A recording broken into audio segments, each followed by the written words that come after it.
Hey there. So it's been a little while since the last update. The operation was about 5.5 months ago. So, it's been a good amount of time. I feel like I'm in a much clearer headspace now, and I wanted to talk a little bit about my experiences. It definitely wasn't easy. Volunteering for an operation, especially of that, intensity, is not an easy thing to do, especially when you are in perfect health and you are choosing to put yourself through that in order to help someone else. Not easy, but I'm very glad that I did it. The recovery was difficult. I mean, on one hand, I knew that it would be really difficult. On the other hand, I knew that it would probably be a lot harder than I already thought it was going to be. And I was right. It was a lot harder than I anticipated. The initial recovery was about a week. That was how long I was in the hospital after the whole thing. I can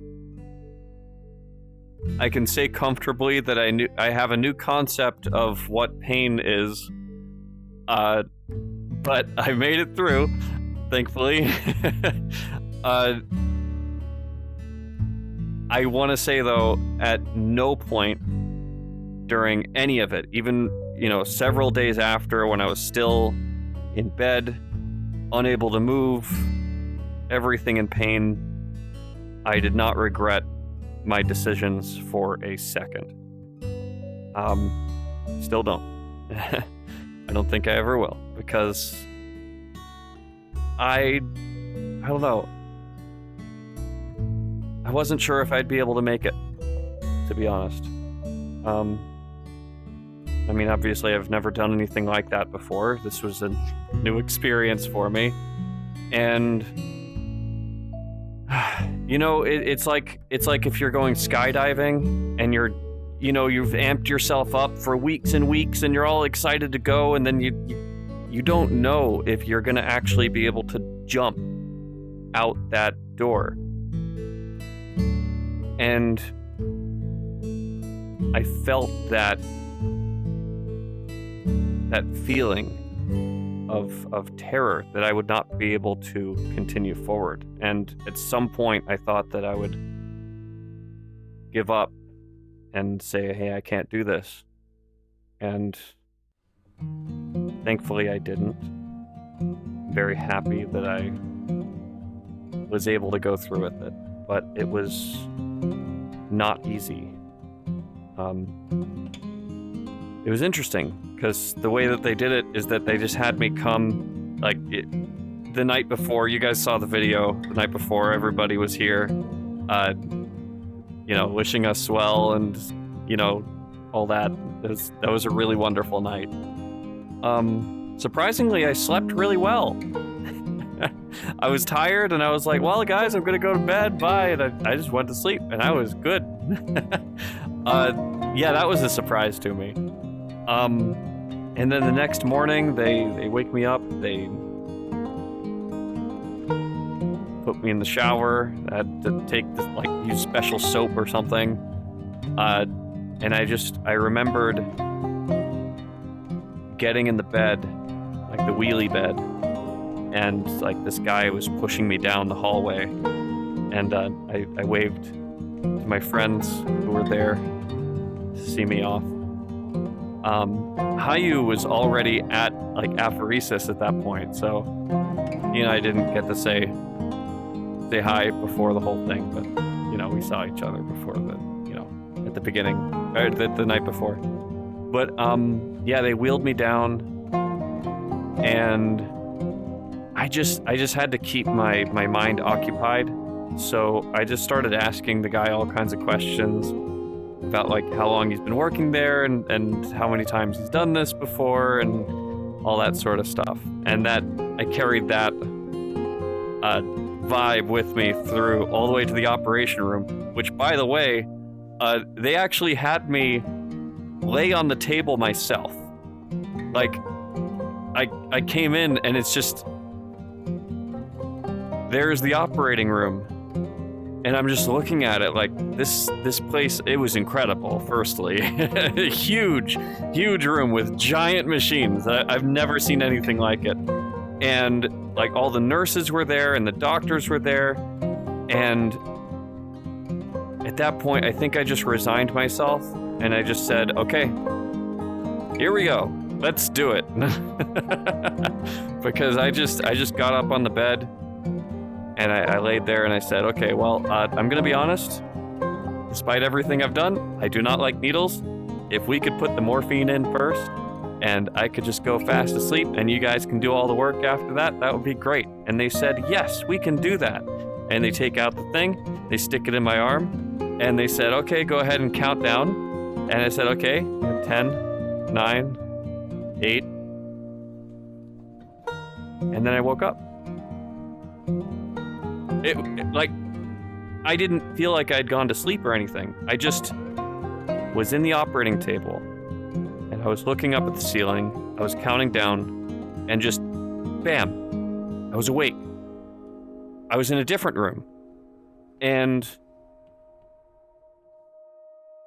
I was just so surprised that I felt so aware. I was expecting to feel like I was drunk or something, but I was like, I couldn't talk at all because they had these like tubes and stuff in my throat and it dried out my throat and it was like, I was talking like this and I couldn't say anything. It was awful. But I felt very like aware of stuff. And I remember I got to wave hi to Hayu. They were wheeling him past. I don't know how long I was in there exactly, but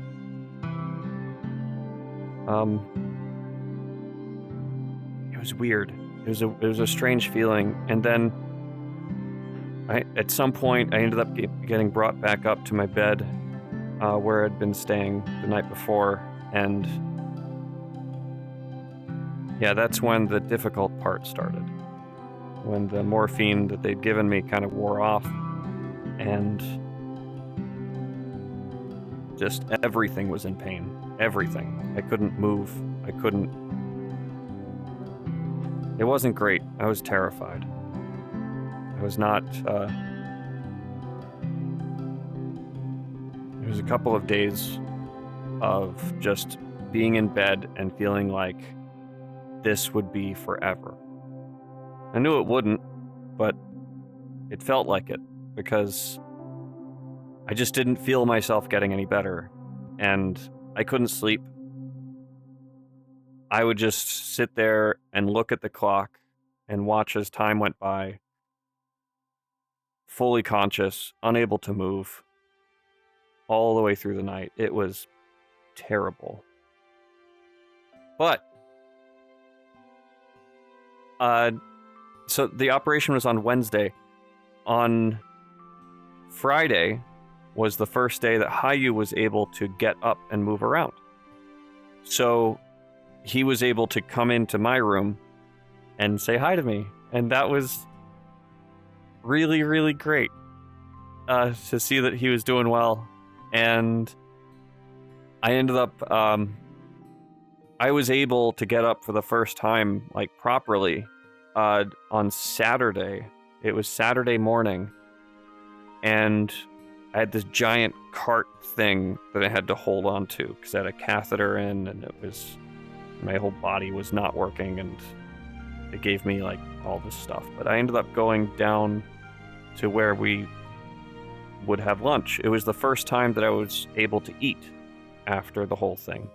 I just couldn't eat on Wednesday, Thursday, Friday. Could not eat. On Saturday, I was able to eat. So I went down to the cafeteria, and I just remember just like I was by myself, and I just sat down and ordered a thing, and I'm just sitting there just like trying to eat this thing. And I'm just like, this is after days of being stuck in bed and just unable to move. And to my surprise, Hayu came in just after I sat down. He hadn't been told that this was the first time that I had been able to leave the bed. He wasn't told that, anything. We just happened to be able to get to the cafeteria at the same time for the first time. Neither of us was expecting the other. And boy, that was a wonderful meeting. And I joked about like, hey, I think you missed your dialysis session. And yeah, it was really special to see him. And I just ate some oatmeal. That's all I was able to do. But just being there was amazing. I did spend most of Saturday in bed. Spent most of Sunday in bed as well. But by that point, I started being able to move a little bit better. Sunday was the first day that I was able to walk out of the hospital and get some fresh air. I had to go very slowly, but I was able to do it. And on Monday, I was able to walk out of the hospital and make it all the way over to this like university place that was next door. So I was like getting better, but like still everything was it was so painful. My body was in so much pain at all times. I had to get this really intense painkiller in order to just be able to function, but being able to move was good. I felt a lot more, human, ironically, given, this. But no, I felt so much better. And then on Tuesday, I remember I walked all the way over to this Chinese place to get some food, and it was so amazing. I felt so free. That hospital room, honestly, when I say that I was there for 1 week, it's like, oh, okay, whatever, 1 week. You need to understand, I was not able to sleep. I wasn't able to move most of the time. It felt like months had passed. Every night, I would just sit there and stare at the clock, just waiting for 10 a.m. to come, because that's when my friends would be able to show up. And that was the only thing that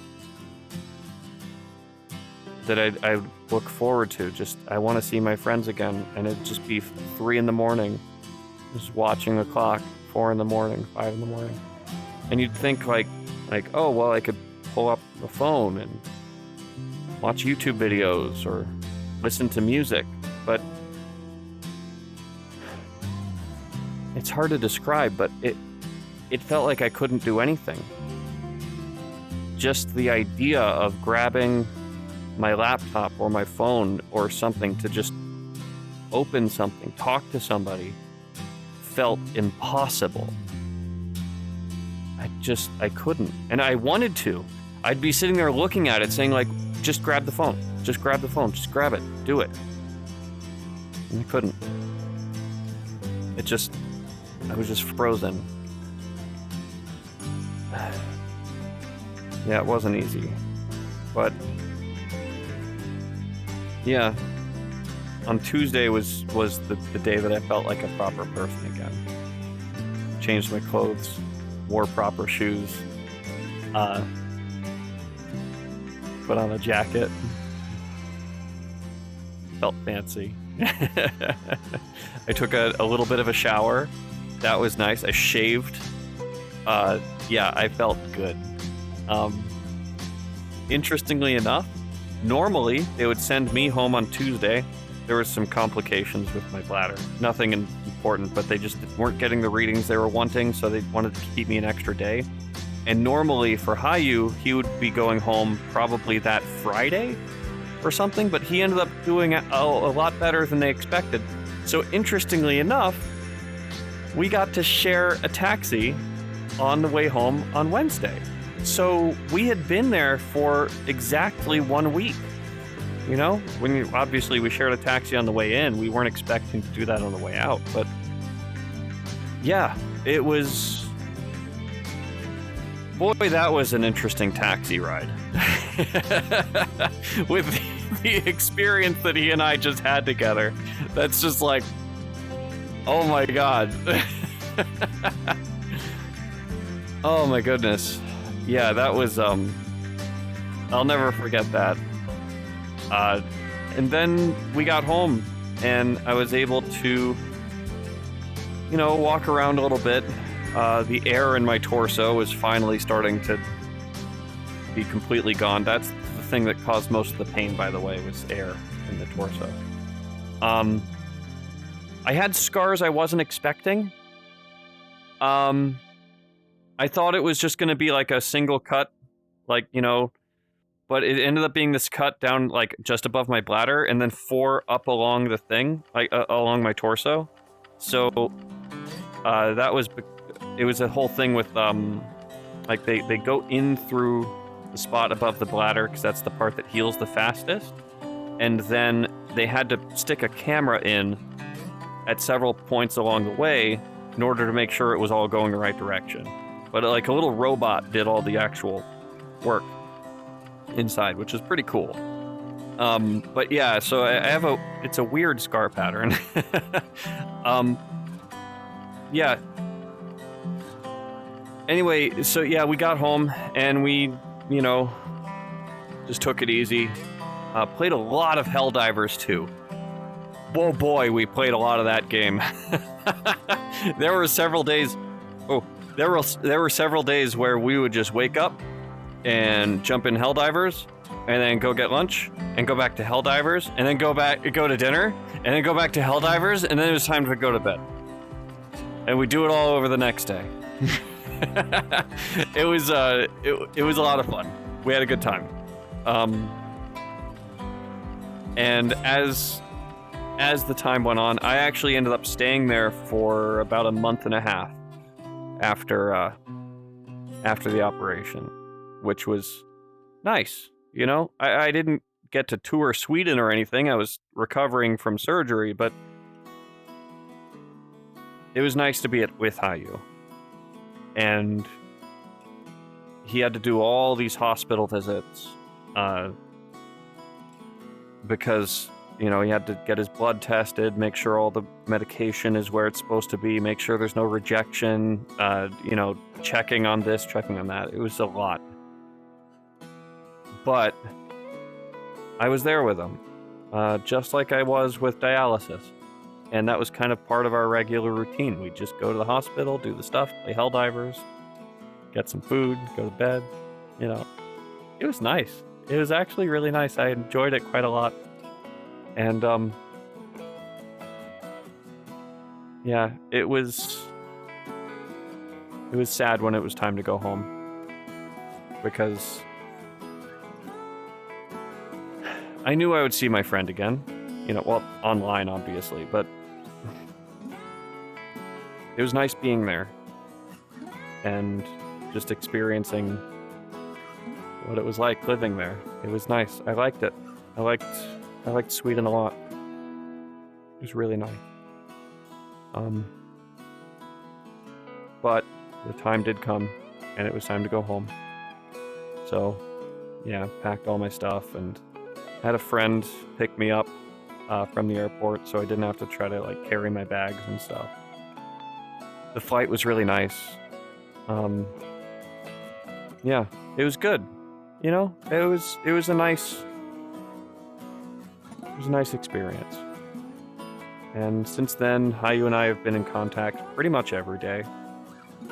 And I always appreciate hearing updates about how, various things are going, blood tests and how he's feeling and everything like that. I'm at a point where I feel like I'm at 100%. I'm good. It's been 5 months and honestly, if it wasn't for the scars, I wouldn't know that there was anything different. It's interesting though. It feels weird that, like, I'm 34 years old.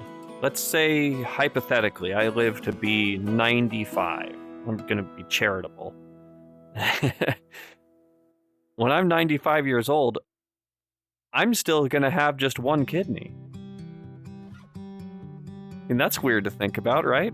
I mean, obviously it doesn't grow back, you know, but it's weird to think about. Like, it's still gonna be gone.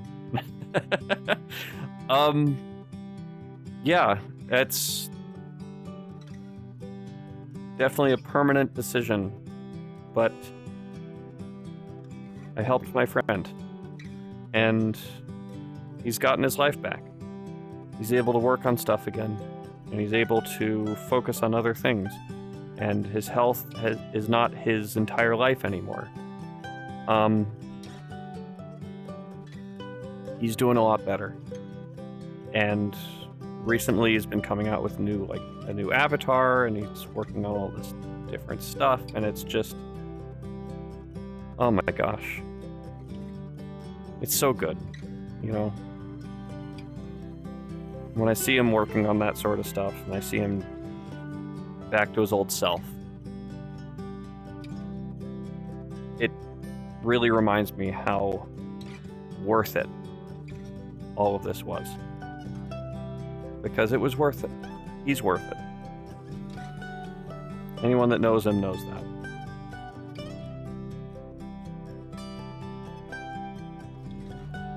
Anyway, if you have any questions, feel free to ask them in like the comments down there. I wouldn't mind making another follow-up video. Just ask, like, you can ask whatever you want. It's all good. Very importantly, if you know someone or are interested in doing it or in need of it, I would love to talk to anyone who is interested in donating, because I'd like to share my experience with them. That was something that helped me so much when I was starting out all of this out. There was somebody that I knew that had it all done. I had so many questions for him, and just being able to ask that of someone made it so much easier. And if I can be that person for someone else, I would love to do that. So feel free to hit me up. I'll be here. There will be another video about the kidney stuff in the coming months. I can't tell you why, but it's gonna be pretty interesting. I'm just gonna put that out there. The next video, I don't know when it's gonna be, but it's gonna be a very big announcement, and I'm very excited to share it with all of you. But for right now, I have to keep that a secret. So I love you all very much. I hope you have a wonderful day. And again, if you have any questions, feel free to ask. And thank you for listening. Thank you for following all of this. Because, gosh, can you believe it worked? Right? Like, I can't believe it all worked. Like, it's just, it feels so unreal still. Like, that I just remember being so full of doubt and worry, and it worked. I wish I could go back to my past self. That, like, when I was making that first video and say, like, it'll work. Don't worry, you'll be fine. I wish I just knew that, right? That would be so good. Oh, speaking of that first video, just to let you know, I did end up deleting that video. Like I said I would. I did. It's gone. It felt very good to delete it, because it had been weighing on me. It's like, not going yet, bitch. Okay, anyway. Thank you all for watching. I love you very much. Have a great day.